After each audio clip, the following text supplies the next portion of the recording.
one of the craziest things I came across recently while I was on social media was seeing that there was somebody who had gone on an expedition from the United Arab Emirates all the way to China. That's right. Across the entire landmass of the world's biggest continent, minus Antarctica, of course. But Kate Lindley is our guest today, who drove from Dubai and made it all the way to the very far east in Asia.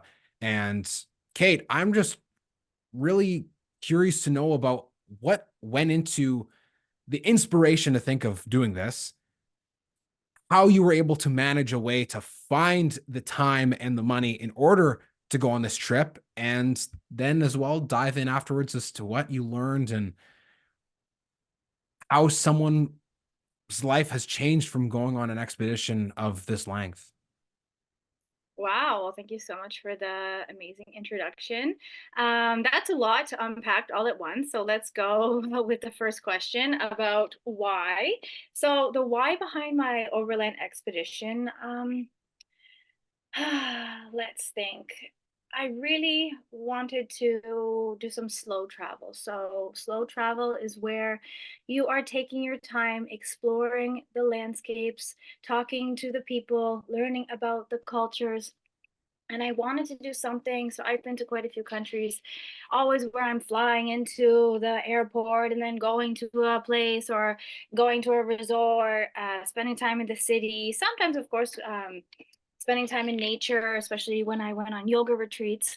Although I wanted to do something completely different and where I had more agency over the very nature and the timing of my trip. So I chose to take a year off, let's say, or I didn't renew my contract. So to give you guys a little bit of a background, I'm an international educator. I taught in 6 different countries, and I've been residing in United Arab Emirates in Dubai for the last 4 years. And I was teaching grade one online during COVID, and then in the classroom.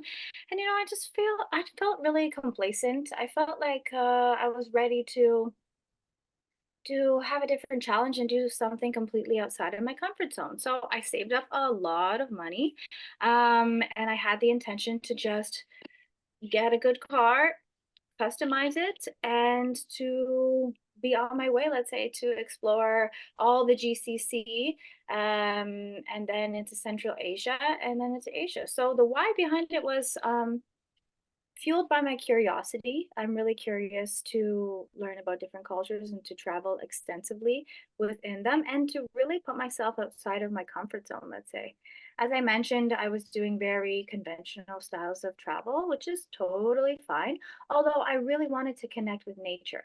So, with my curiosity coupled with my passion and desire to spend most of my time, if not all the time, besides driving in the car, I wanted to be in nature. So I wanted to make it work my own style, and I thought that this is the right time because I was trying um, to work as a, let's say, wellpreneur, a digital nomad of sorts. I was still working with clients. So I'm also a certified yoga instructor as well as a life and wellness coach.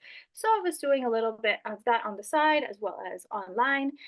So I thought I could do that during the expedition as well and then yield some money that way.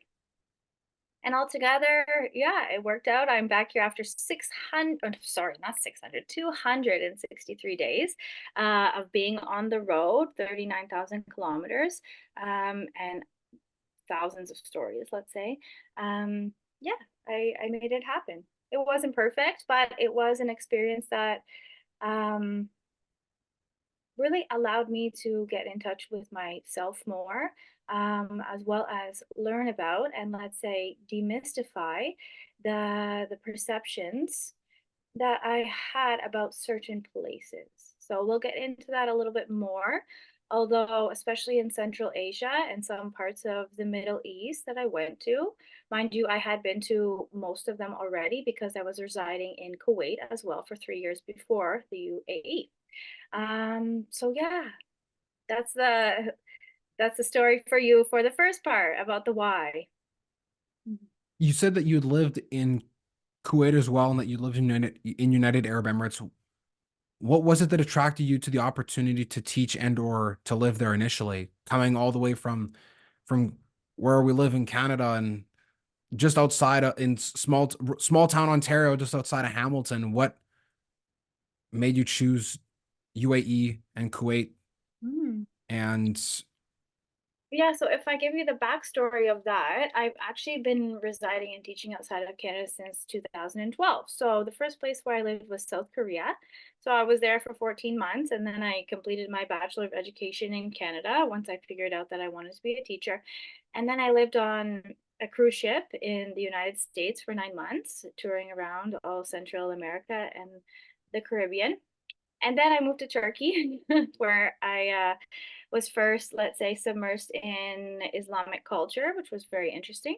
And then I moved to Kuwait. So just to give you a little bit more history about my job and my passions. So that's why I love being an international educator, because it can combine my passion for being a teacher as well as my passion for traveling. So I think that is just the ultimate package, because I get to do both and honor both parts of myself in that way. So the reason why I chose Kuwait initially, well, I had an interview in Bangkok with BBS, the school name, and I just well, to be very honest with you, I moved to Kuwait because it's a dry country. So I'm just gonna go full disclosure. I have suffered with substance abuse, namely with alcohol. And so when I got sober, I wanted to go to a place where it was completely different from what I was used to. And it's a dry country, which means that they don't have alcohol readily available. So it was perfect. I had just finished my Bachelor of Education, and I wanted to go to a totally different place, which is Kuwait. It's a dry country, as I mentioned. And I was teaching at an international school, which was a bilingual school, Arabic as well as English, teaching the Canadian curriculum. So it just made sense for me to go there. Before that, I hadn't traveled to the Middle East, and I thought, why not?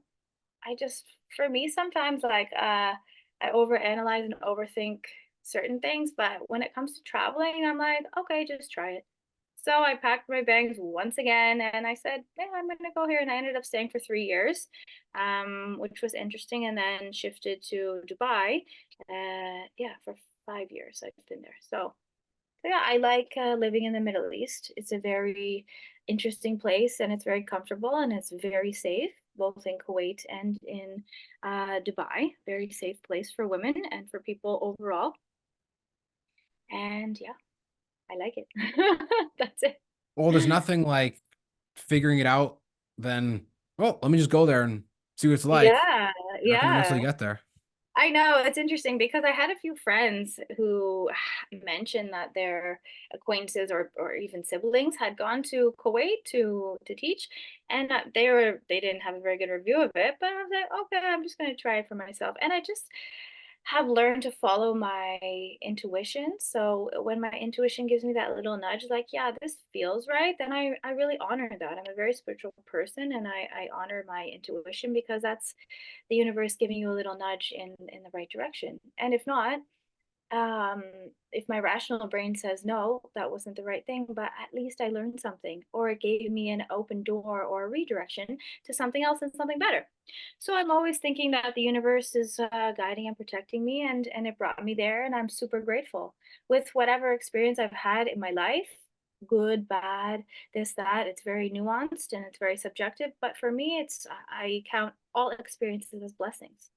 100%. And when you think about, I think that's a topic I wanted to explore a little bit more, is like this idea of intuition and listening to your inner voice. I'm not sure if are you a big sports fan or not so much? Not so much, but go ahead and share. Okay. So, um, so in basketball, some of the most famous players like Michael Jordan and Kobe Bryant and a few others were all trained by one guy named Tim Grover. Mhm. And he started to become famous after he wrote books describing what it was like training these high performers. And he's not a person who's like, oh, motivational speaker and trying to make you feel good. He's very like, this is how to elevate. This is being real. This is the reality of what it takes in order to do these things that seem so big and difficult. And travel is to travel in the way that you've traveled is definitely, for some people, it would take more than their lifetime to achieve some of these things or to be able to accomplish them. And one of the things he talks about is listening to your own whispers. He's like, when was the last time you truly trusted yourself? You truly trusted what it is that you wanted to do. He's like, you ever had a moment where you go and talk to somebody, tell them an idea, you're excited, and you tell them, and they're like, and you don't want to do that idea anymore. He's like, sometimes you're so worried with listening to the shouts of others, you can't even hear the whispers in your own ears. Mhm. And when I listen to him say these things, what it makes me think of is when you're traveling or when, for example, most people, you're from Canada, you're close to the GTA, you're from Hamilton, like, oh, sunwing.ca, let's go to Mexico, let's stay at the resort, blah, blah, blah, blah. And again, I don't think there's anything wrong with enjoying yourself or being pampered or whatever it is, or going on a cruise or whatnot.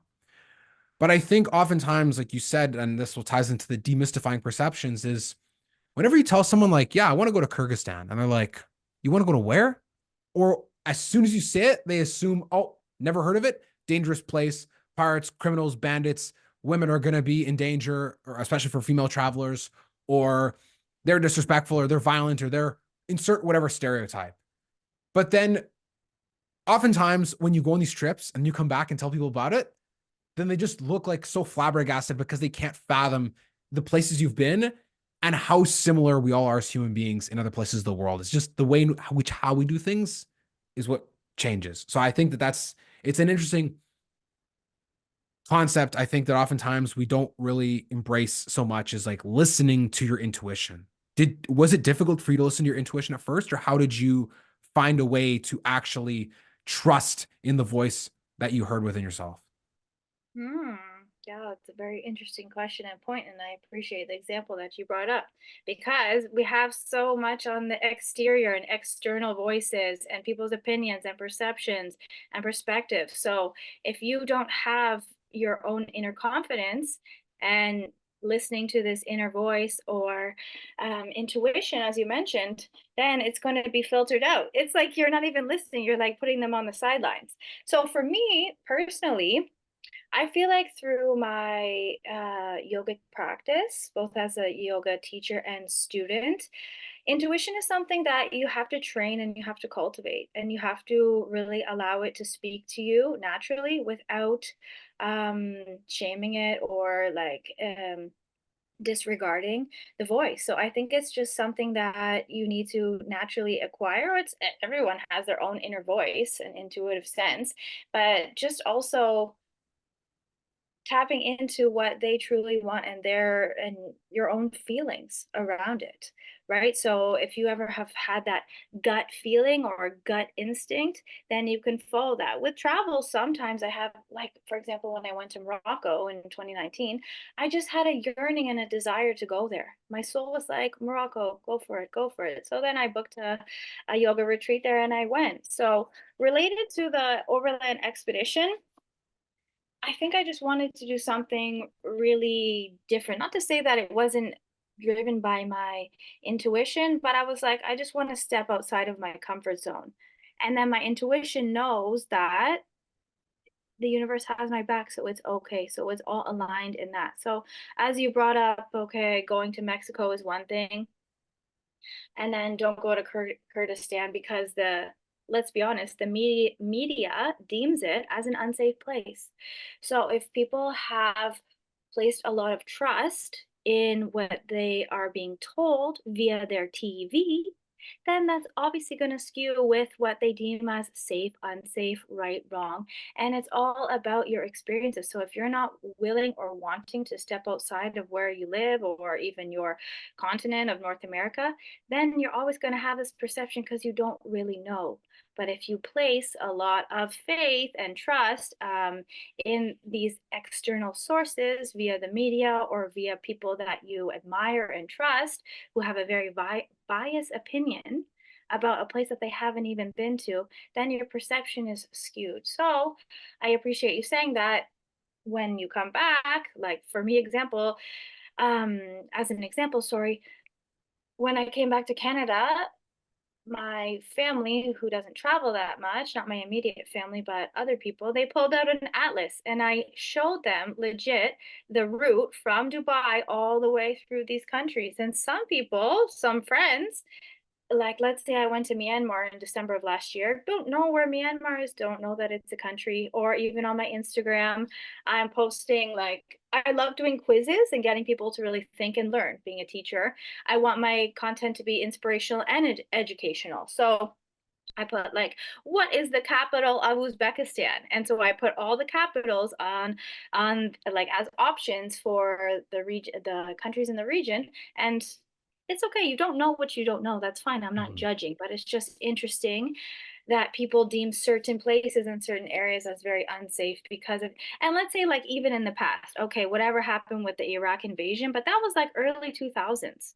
We're in 2020, so it's okay. It's not the same as before. So it's just about open-mindedness. I am a risk taker, that's for sure. So it's like I have my logical reasoning there. And I feel like, to be very honest with you, the older I get, so I'm 34, and the older I get, I know that I'm a risk taker at heart, but I also feel like my intuition um, is more intense related to like safety issues. So thinking about like, is this safe? But it's more about like hiking and doing things that I normally would be like, okay, whatever, it doesn't matter how long the intensity, just go for it. But hiking, I'm like, oh, that looks like a little bit narrow. I don't know. But then that's just the rational brain. So it's like when going to different countries, this is my intuition as well. It's very neutral. It's like, mm, whatever's going to happen is going to happen. As I mentioned at the beginning of the interview, I have a lot of faith that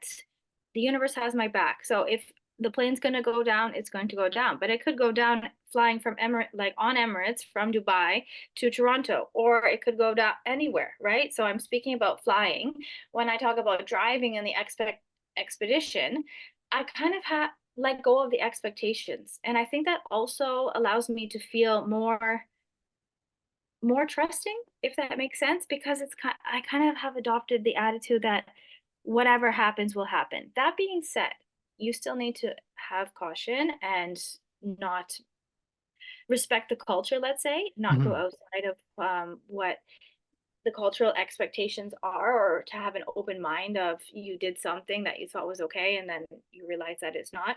So, yeah, altogether, I think my point is that your intuition will always be there, but through your experiences, you will have a higher level of confidence and comfort in the uncomfortable. Yes, Yeah. that is like a key life lesson a lot of people don't often stop to think about. And you're right when you bring up the example of like people take for granted safety, let's say in flying in planes or they'll go hiking or whatever. Like, yeah, the plane could go down anytime, or like there's a lot of dangerous hikes that people do that could lead to serious injury or death in worst cases. But Mm. the reality is that that stuff can happen in more trivial ways too. Like if you have to believe and trust yourself and have faith that yes, the universe does have your back and you have certainty that no matter what, Mm. that you know how to respond to whatever it is that happens in life, and that it's happening through you and not like, oh, this thing happened to me, or I'm doing, to me, by me, through me kind of thing, right? Like if you're familiar with that, and even just understanding that there's so many things we don't control, and sitting there trying to worry about all of them is gonna drive you nuts. And I think Yeah. that's another big theme that happens with travel is people think what they see on Instagram is all that it really is. But like everything else, there's always ups and downs and realities that we don't see on Instagram. And sometimes it's nice when people pull back the curtain. Like there's certain shots that are all famous for this picture, but when you go there, it's underwhelming, or it's not as cool as you think, or it's been edited to make it look like that. But Exactly. the same can be said for people who never travel with working out of the gym, or if they post pictures of their pets or of their meals or their relationship or whatever. Like those things can seem so cool on the internet, but in real life, they're miserable or they suck, or you don't know what is actually happening behind the Mm. scenes. And I think that's what's so enjoyable about travel is like when you go somewhere, you see the reality of everything. It's not just I'm escaping to some blissful, perfect paradise that is infallible. It's I'm going to go explore a new place and learn about it, all its perfections and imperfections. Yeah, and I think what you're describing there is the difference between a tourist and a traveler.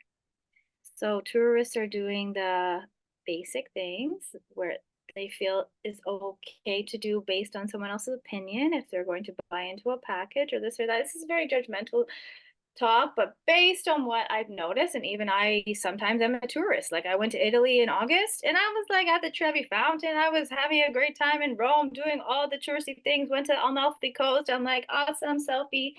So that's okay. But the nature of the expedition starting in April was definitely traveler because you're completely submersed in nature, depending on everything local and the abundance of, let's say, resources that you would get on a typical vacation are not necessarily there, right? Because I was camping.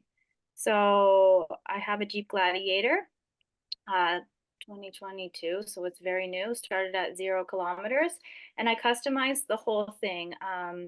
So a few of the features or modifications, would you like me to share some of them? Absolutely, please do. Yeah, so that's how I'm just wanting to explain, yeah, how I was really a traveler in this case.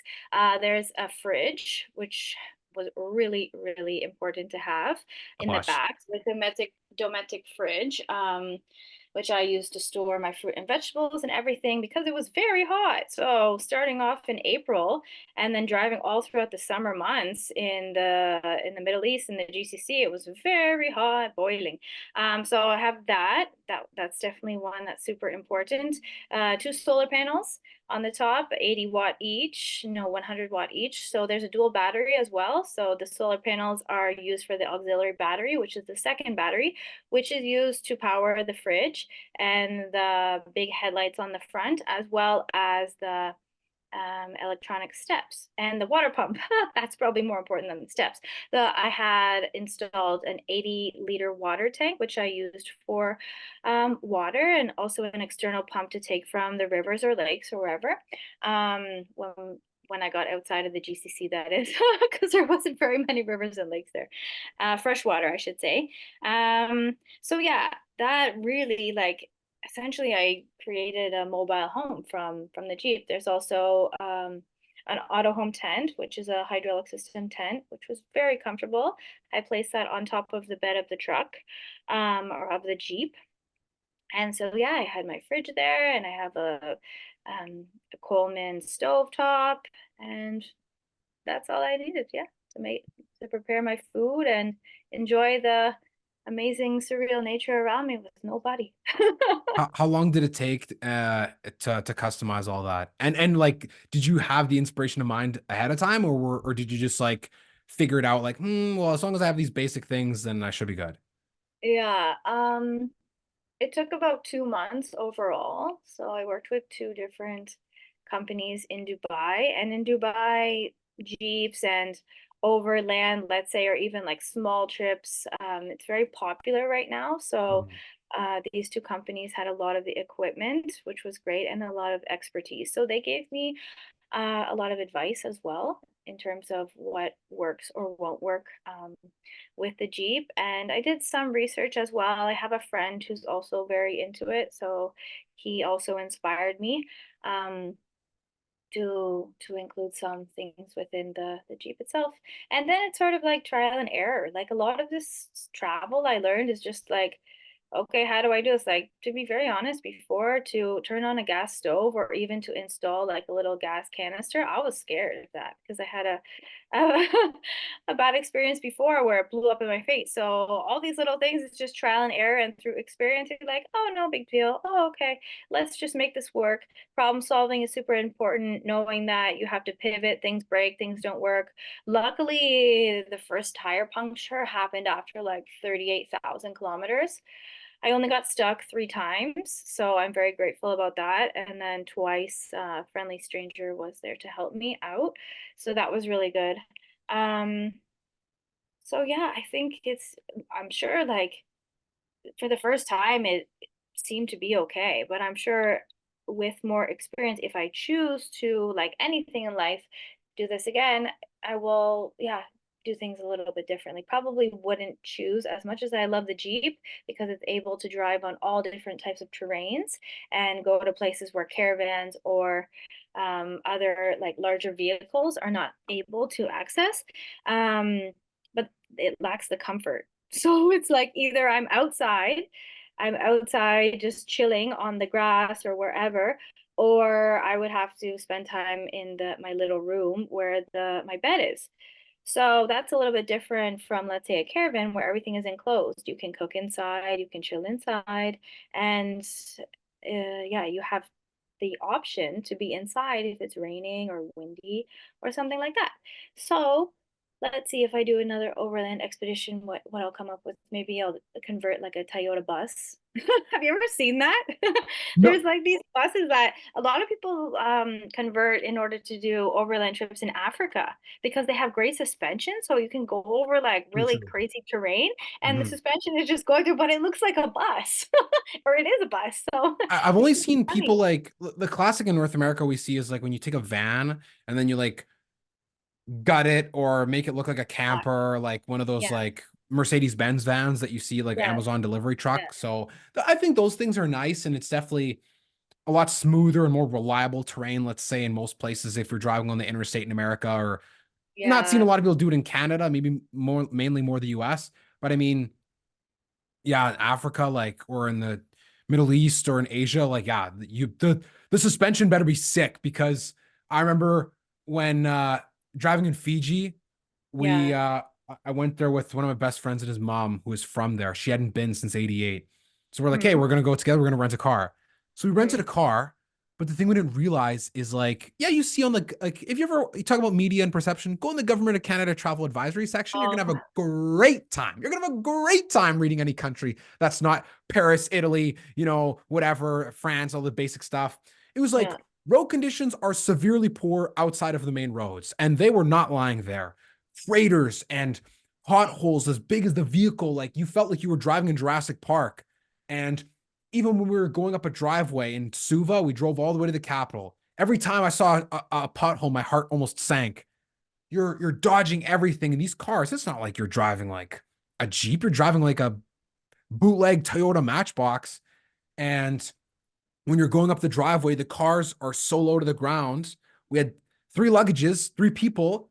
It goes clink driving up on this tilted driveway. I'm like, please God, let something not have happened to the car. I Mm, really hope everything's okay. It mm, was, thankfully. mm. But all in all, is when you drive, I think it's very easy for us to take for granted when you drive in like North America.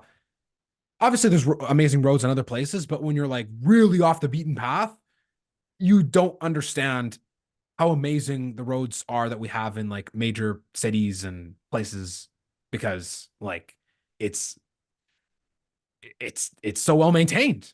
It's And true. Yeah. to go to Yeah. other places, like I couldn't imagine how much more amazing it is that we have it than most people and to be grateful, right? I think it's not that oh like these people are this is bad or poor. It's like no, it's just it's not maintained. Like I don't know. I mean, what else do you expect?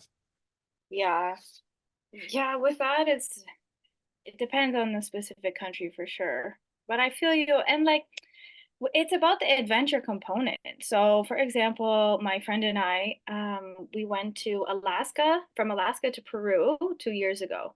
So, rented a Jeep, drove around Alaska, and the highlights were driving off road. So yes, there's Mm. adequate highways. Same within Canada. We rented a darts bus and we're having a great time. A converted darts bus, I should say.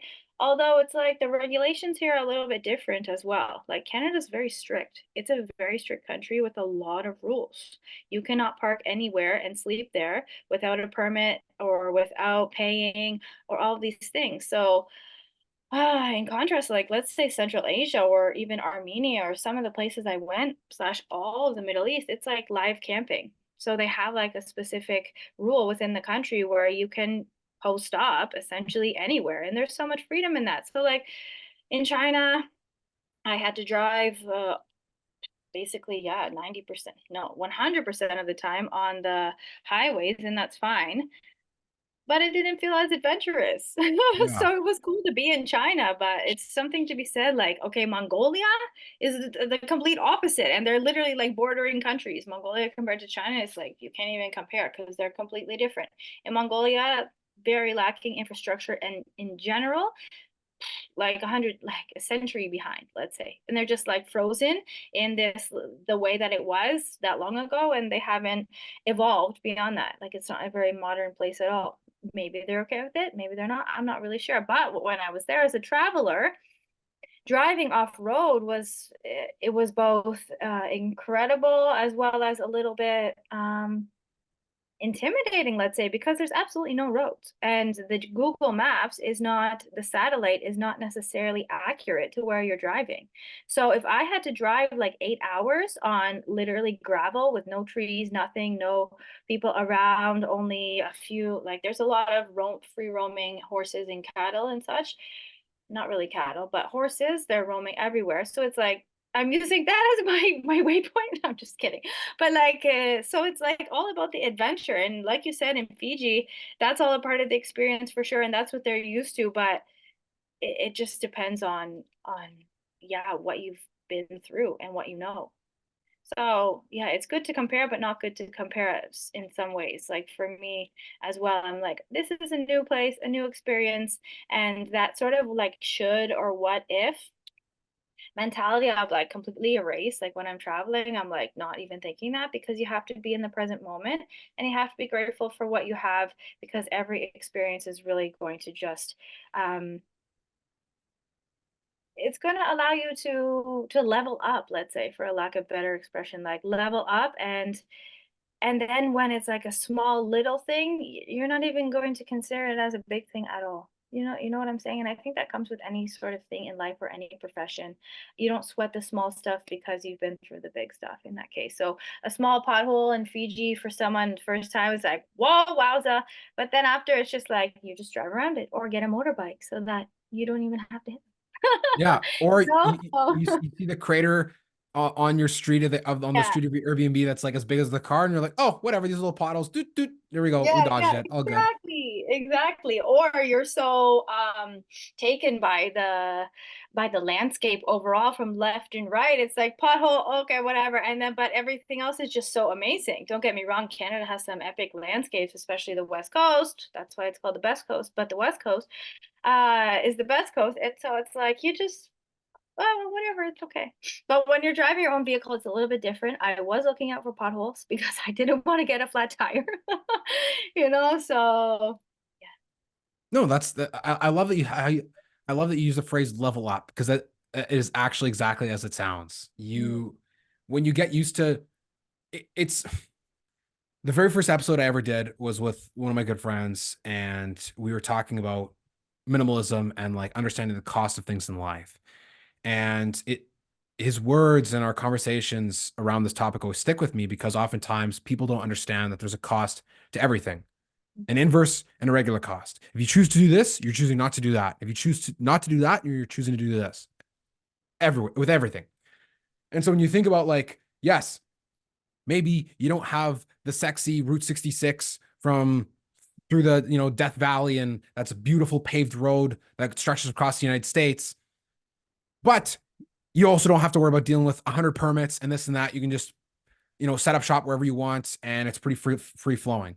Yes, mhm, maybe internet service, or it's more roaming, or there's not Google Maps, but things are safer. You don't have to worry about if you get lost that someone's going to take advantage of you or whatever it is. So there's always the trade-offs to when you go to these different places. And like you said, like if you're appreciating the nature in Canada changes, but there's something different about going to another continent and seeing, whether it's wildlife or views or backgrounds or different types of terrain, that it hits different when you go to another place, even if it seems the same. Like one of my good friends actually inspired me with wanting to travel to Central Asia. That's the only continent I've not been to. And he was like, he's from Kazakhstan. He was like, yeah, man, like most people flock to Lake Louise, flock there. I went during the summer. Yeah, it's cool.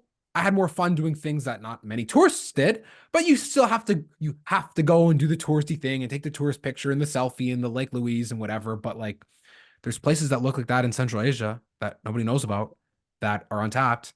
But hey, because you saw Lake Louise on Instagram, then that's the only place in the world that could possibly look like that. Or Switzerland, right?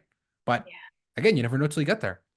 it's so true. Yeah, your frame of reference or like your social circle. Okay, mind you, Instagram, you can literally find anything about anything.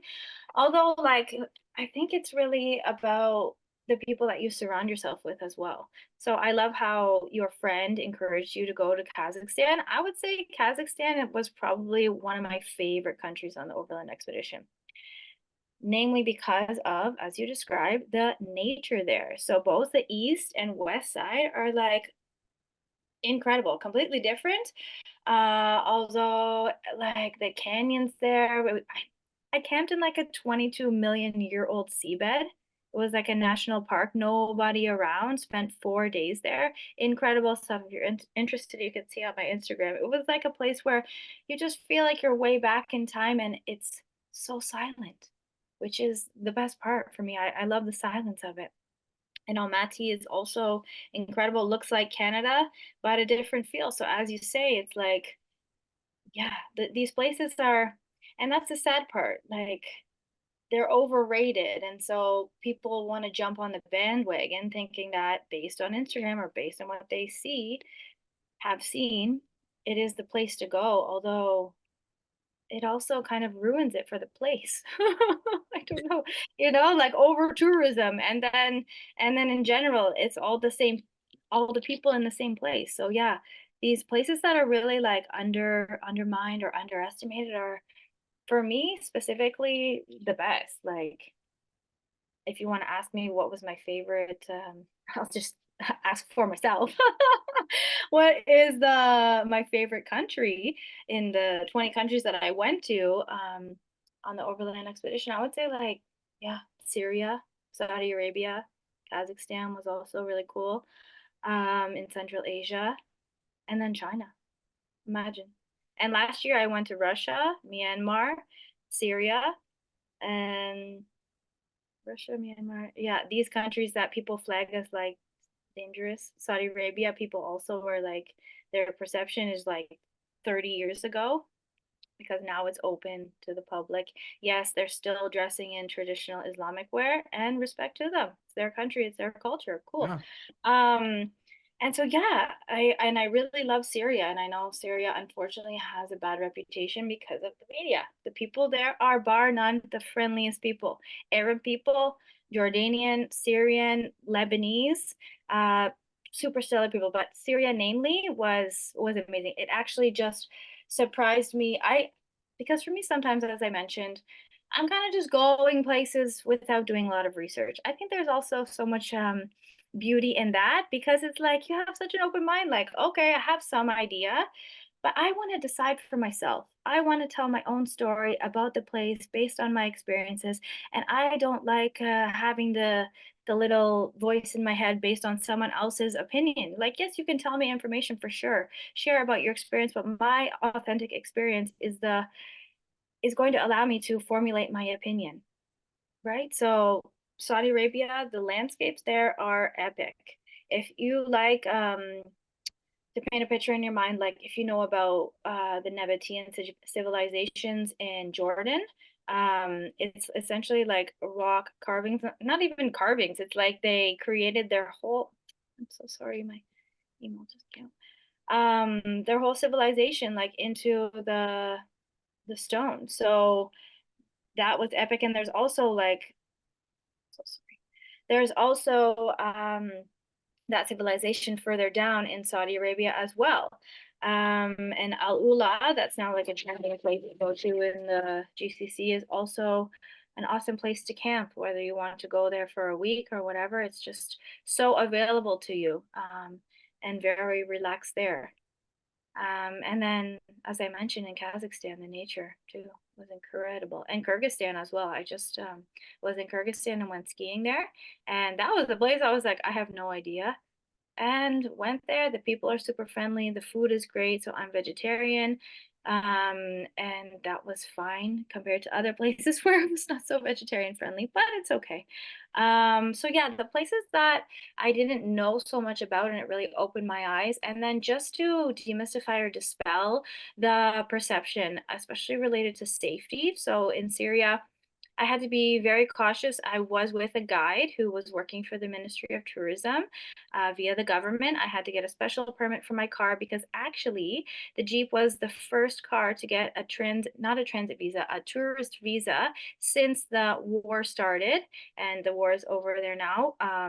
Although since the war started in 2011, so that was pretty Mhm. cool.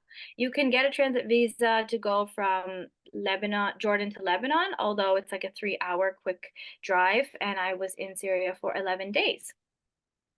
So, there, of course, you need to be cautious in certain places, but the military has really secured the whole area, let's say around Damascus and wherever else. And there's so many checkpoints. So, of course, it's a little bit more risky, but for me, it was worse because people were telling me don't go there. You're definitely going to get robbed. You're definitely like you're crazy. You're stepping into a hot zone. And I was like, "Okay, cool, let's see." Not to say that I wasn't like a little bit scared. Like I was for sure, but it was based on other people's opinions.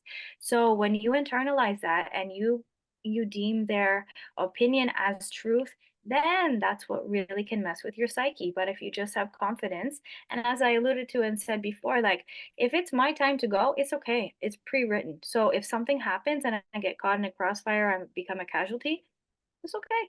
Because I had a lot of experiences and I had a lot of fun, and I'm super happy with how my life, how my soul in my life was for the 34 years. And that's okay because I believe in reincarnation. So if I'm going to die at 34, it's a little bit sad, yeah, because it's the life that was cut short in terms of quantity of years, but the quality of life and the depth through my experiences that I've gone to, I'm feeling content. I mentioned this on another podcast and I was like, people are gonna think, wow, but at the same time, if I can inspire people to go to these places that are, let's say, less desirable or deemed as, like you said as well, looking on the Government of Canada website as like extreme caution, do not go there. Syria, they said no. Russia, they said no. Russia, yeah, there's some issues going on there, but it's a huge country. So depends. And I went there simply to transit from Kazakhstan to Mongolia because I was going to China after and I couldn't get the Chinese visa very easily. I had to go back to Dubai first. So I chose to go to Russia for that. But it was totally fine. So yeah. Oftentimes, I think too, people when you mention some of these places, like people think that the war is like they don't think about how big a country like Russia is. Like I was explaining this to my brother one time. He's like, "Man, like Russia's not that much bigger than Canada, is it?" I'm like, "Russia has 11 time zones. Yeah. Like it's massive." Yeah. People often think like when you think of like the war or whatever, they think it's like they imagine like and as a kid even too when you hear about wars and things on TV, you imagine that there's war happening like every square kilometer of the country. Like everywhere you Yeah. go, people have guns, people are being shot and killed and bad things are happening. But the reality is that like war happens in certain places. And with Yeah. how huge Russia is, like if you go to like East Russia or Central Siberia, like you're not going to run into the danger that people think you're going to run into from what they see on TV. Or if you go to Syria, it's like, hey, if you go to Damascus, like obviously, yes, people can tell you're absolutely not Arabic. But at the same time, if you're taking the necessary measures and precautions to make sure that you are as safe as you can be, then that's all you can really do.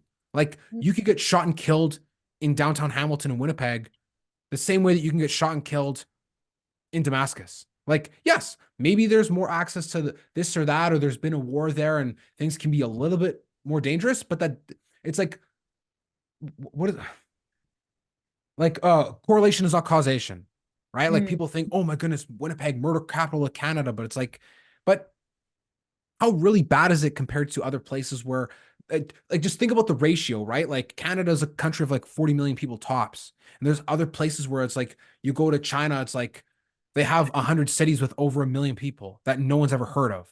Or if you go to like Brazil or whatever, it's like I went to Brazil, I went walking outside by myself Yeah. after dark. on Copacabana. People are like, don't go there, don't do that, don't do that. You're gonna get. Even my brother was saying to me, he's like, oh, don't go, don't go. Like it's really dangerous. I wouldn't. And it's like, yeah, it's possible you could experience danger, but if we trust in ourselves and if we do like we're staying in well lit areas and we're in a place that's safe, then like it's not that everywhere you turn there's going to be danger. Yes, danger can happen at any moment, but I think this idea of like demystifying the experiences is like you have to see it for yourself. I remember Yeah. when I worked at an Earl's in Winnipeg, Mhm. and I was talking to one of the guys who was like really chill. And I was like, man, why do you work here? He's like, oh, I'm just paying off some debt from traveling and blah, blah, blah. Like he went on some big extravagant trips and was was studying to be a pilot. And I was like, Mhm. but you work at Earl's. Like, why the hell are you working here? And he's like, oh, I just some extra money. I'm like, okay. Oh, where have you been? He's like, oh, I went to Pyeongchang in 2018. And obviously I said the joke, like, oh, not Pyongyang. And he's like, no, I went there too. And Yeah. I was like, oh, really now? Please tell me about that experience. Mhm. Because again, from my perspective, I wasn't thinking that he was thrusting himself into danger, Yeah. but I was more so thinking about it from the perspective of a traveler. Like, hey, you actually took the time to go through Cairo tours or whatever to go to Pyongyang. Like, what was that like? What did you find was interesting? What did you find was different? Yada yada, all these things. And so when people hear like you go to one place that's talked about in the media or whatever, then people automatically what they hear is you ran into the middle of no man's land in World War II and said, hey, everyone, please shoot me. That's basically what other people hear when they have no familiarity. And Yeah. Yeah. to top it off with how this is perpetuated, even at the official level, Mm. I went to Cabo Verde in December. Mhm. And when I told people I was going there, they're like, "You're going?" I was like, "Oh, I'm going to Cape Verde." They're like, "Where's that?" I'm like, "It's in Africa." And they're like, "You're going to Africa by yourself? Are you insane? Why would you not take three luggages and blah blah blah and every type of medicine under the sun?" I'm like, "It's literally an archipelago on the west coast of Africa." I didn't say I was going to downtown Mogadishu with an iPhone 15, Yeah. Yeah. screaming, "Hey everyone, please come rob me!" Yeah. So I came back. I'm going through Canadian customs in Winnipeg. The guy's like, "Where'd you go?" I'm like, "I went to, Boston. I went to Cape Verde and the Azores." He's like, "Oh." He's like, "Where's that?" I'm like, "Oh, Cape Verde's in Africa." Just writes on my ticket, ZAF. I'm like, "Okay, here we go." Then a Mhm. woman asked me, she's like, "Why'd you go there?" I'm like, "For vacation." She's like, "Who paid for you to go?" I'm like, "Myself." She's like, "Who did you meet there?" I'm like, "Nobody." She's like, "What food did you bring?" I was like, "Nothing." I was like, "Okay, you're good. Pass on." But it's like, I could have said Cabo Verde's in Mexico. I'm sure they would have believed me, to be Yeah. honest Yeah. with you. Sure. Right? Like, but again, you hear Africa, you're like, oh, you went into dangerous territory and you almost got shot and you're bringing some diseases back or some nefarious thing. And it's like people go to Africa for vacation, in case you didn't know. It kind of is the country that, like the continent that has the most amount of countries, if people aren't familiar with that. But again, most people aren't. So it's uh it's just these kinds of conversations you have to have with people to like help break down the barriers and the stereotypes that we Yeah. hold based Yeah. on Western media perception. It's so true. Yeah. And the only way you can really, really get through to them is if they go and experience it themselves, but at the same time, because your word is, yeah, your word. You can say something, but then in the end, to change their mind, a little bit tricky. But who are we to change other people's mind if we're enjoying these really exotic places? Yeah, no, I'm I like, I don't really care. I'm chilling. Yeah, like I'll go to these places, and if you don't want to go, then that's fine. That's more for me. Like that's Yeah, no problem. yeah. Yeah, like I'll tell you about Myanmar. So Myanmar is experiencing a civil war. Like the rebels are trying to overthrow the government or the military, not the government. Mhm. Um, but it was like in the Shan state, like way up. Like Myanmar is extensive as well. Obviously not as big as Russia, but it's quite large as well. And so they just said, sorry, tourists are not allowed to fly there, or this is not an area because there's ongoing battle there, and that's it. But Myanmar is a very underrated place, and now they opened it up, like I think like 3 years ago actually. Did And Did you go to and Napidow? no, Naypyidaw. So, like the capital. The capital is Yangon of Myanmar. Wait, It's Napidow. I it's thought Napidow. formerly no, sorry. Or did they change it? It used to be Rangoon and now it's Yangon. Okay, So because I always yeah, heard people go to Napidow and like it's like whatever one of the major cities or capitals or something that people always travel to, but like and they have like there's a famous like 20-lane highway that has like no cars on it almost all the time. Or I think it's that they're trying to make Napidow the capital, and they're like building and expanding it or something, and like barely anyone goes there. And I Oh, watched several videos about Myanmar on YouTube, and I found it super fascinating. But again, not a place that people talk about a lot, except for a joke in Seinfeld where they mentioned that it's not called Burma anymore and it's Myanmar. Like that's it. That's all that yeah, people hear about. So, but yeah. no, but please tell me more. But tell me more about what it was like traveling Um, there and how long you were there and what you discovered. so I went with my friend and we were there for like 3 weeks. And it's like Thailand. I won't lie about that. It's like Thailand, but cheaper. The people are more friendly, less tourists. Like I think I saw a lot of national tourists because we went to the west coast where there's beautiful beaches, and so we saw a lot of Burmese people there, but besides that I think we met like 5 different nationalities, different people that were just there touring around, and we went to the 3 major cities. So there's like the Golden Triangle: Mandalay, Bagan, and Yangon. So we went to all 3 of those, and um it was pretty easy to get around. The bus system, like any place, it was not the most efficient, but it was okay. Preferred flying there. I didn't bring the Jeep there, just to let people know. I left Mhm. the Jeep in Mongolia, flew to South Korea and Myanmar. And I, as I mentioned, lived in South Korea, and I love Asian culture. I really love Asian, Southeast Asia, and Central Asia. Central Asia, I don't love. I like it. I like Kazakhstan, but other countries I didn't care for. But I do love Asia and Asian countries. So Myanmar was just a place where I could see myself hosting wellness retreats and, yeah, enjoying my time there again. Let's say if I fly from Dubai. So as I was saying, that Thailand is like a country where a lot of people go to. Like every other person is telling me, yes, I went to Thailand, Phuket, this and that, and that's amazing. But if you really want an authentic experience, I would say go there and explore, because the history is one thing. In Bagan, there's like three 3,000 or 4,000 old temples from like 9th to 15th century. So it's just a place that is like mm, still preserved and not overpopulated or over tourist. Like so many people think, yeah, that Thailand is like the place to go, but I would, yeah, recommend to go there as well. Same with Vietnam. Vietnam's also one of my favorite countries, and along with Sri Lanka as well. So all these ones are, yeah, in Asia, and I would say that they're the best.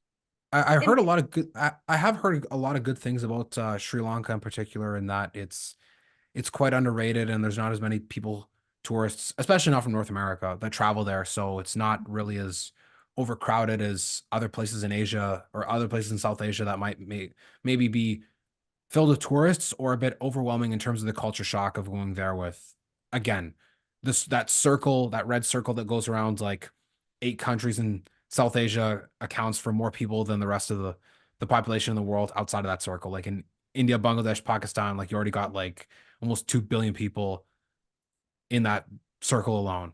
Mhm, mhm. Yes, Sri Lanka is a place now. I just conjured up a memory. Um, I have an atlas, or had an atlas at my parents' house, and I think I was like 6 years old looking through it. I was always curious, as I mentioned, about traveling in different places, and I came across Sri Lanka, and there was a boy on an elephant, and I was like, I will go there. One day I will go there. So I've been to Sri Lanka 3 times now. And it's just a place, certain places you go to and you feel like your soul has been here before, maybe in a past life, or you just have this like instinctive feeling like, I know this place, and the energy here just fits with me and works well. So Sri Lanka is one of those places where I go there and I just feel at ease and relaxed. And it's an island, as you know, so it's like surrounded by water, but there's also amazing jungle and the land formations there as well. And the people are super friendly. And if you like surfing, it's also a good place for surfing, and Ayurveda. So I love Ayurveda and Eastern medicine practices. So it's a really good place. Mind you, I love India as well. Been there 3 times. Um, that's where I did my yoga teacher training in the yoga capital of the world, Rishikesh. But they're both very different. Sri Lanka is definitely more relaxed. India, you have to be ready for all the sights, all the smells, and all 5 senses plus your sixth sense is just going to be on overdrive the whole time. Yes, I So, have heard. Yeah, I have heard it's important to if you travel there for a first time or if you're not from there yourself, like travel with people who are from there or locals and yeah. a nice smooth transition to integrate into the experience because it's unlike any other place that you'll go. It is, yeah, and just be careful about what you eat. But that can be anywhere. I got food poisoning a few times on the trip. But yeah, I love, like I mentioned, I'm vegetarian, so I love the food there as well. If you were to give advice to somebody who is in their early 20s that wanted to embark on an overland expedition or wanted to travel, like embrace the true essence of travel and not just being a tourist, what major piece of advice or major pieces of advice would you give to somebody who is in their early 20s that wanted to do something similar to what you have done? Hmm. Well, this is some advice for, let's say, anyone. Early 20s is good because maybe you're not really sure about, yeah, what you want to do, and so you want that life experience, let's say. Um, have an open mind, embrace all opportunities, and be willing to step outside of your comfort zone and try new things and learn as much as you can. So if you want to go on an overland expedition, that's like your ideal dream or goal, but it seems like a little bit out of reach or overwhelming, just start small. So do little expeditions or tours within your area, within your state, within your country. I don't know why I'm saying state, province. um, yeah, if you're in Canada, try to do like east to west coast or west to east coast and do something more small scale and then work up from that. But it depends on the type of personality that you have. So based on my personality, I'm very, like I said, risk taker and just will learn along the way. So it's important to obviously have some savings unless you're going to make it work online and be a digital nomad. That's also the way of the world right now, post COVID, which is amazing and awesome because you have so much freedom and agency.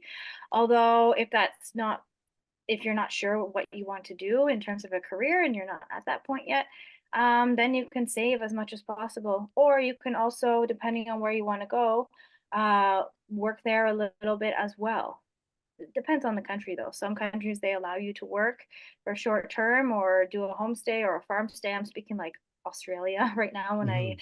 give that example of farm stay.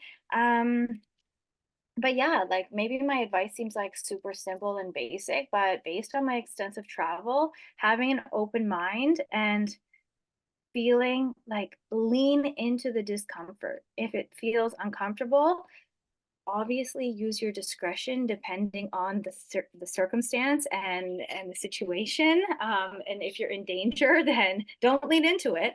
But I'm speaking like outside of your own culture. So if it's something that's new, just embrace it and go with it. And you'll never know what's on the other side.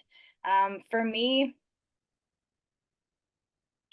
yeah, I'm an overthinker in some ways, about some aspects of my life, but when it comes to travel, I know that in my heart and soul and whatever intuition, I'm supposed to be out there.